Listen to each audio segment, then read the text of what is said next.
బంజారాహిల్స్లోని Basavatarakam Indo American cancer హాస్పిటల్లో గణతంత్ర దినోత్సవ వేడుకలు ఘనంగా జరిగాయి. ఈ వేడుకల్లో క్యాన్సర్తో పోరాడి గొంతు కోల్పోయిన రోగులు దేశభక్తిని చాటుకున్నారు. మాట్లాడేందుకు ఇబ్బందులు పడే పేషెంట్లు గణతంత్ర దినోత్సవ వేళ కష్టమైన ఎంతో ఇష్టంతో జాతీయ గీతాన్ని ఆలపించారు. తమ చేతులతో గొంతుల దగ్గర నొక్కుతూ ఎక్కడా తడబడకుండా జనగణమన అంటూ పాడారు. ద్వారా ఇప్పుడు జాతీయ గీతం ఆలపించబడుతుంది.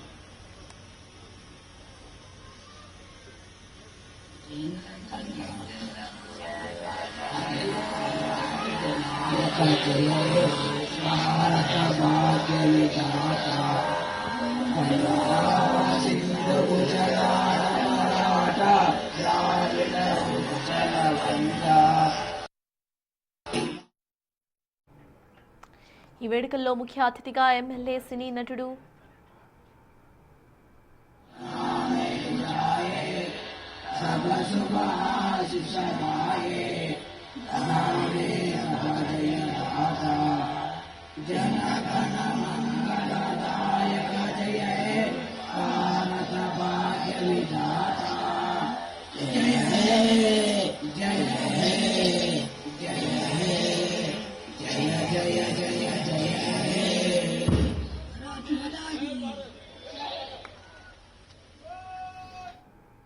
వేడుకల్లో ముఖ్య అతిథిగా ఎమ్మెల్యే సినీ నటుడు హాస్పిటల్ చైర్మన్ నందమూరి బాలకృష్ణ పాల్గొన్నారు. తన తల్లిదండ్రుల విగ్రహాలకు పూలమాలలు వేసి నివాళులర్పించారు. ఆయన అనంతరం కూడా హాస్పిటల్ ప్రాంగణంలో జాతీయ జెండాను ఆవిష్కరించారు.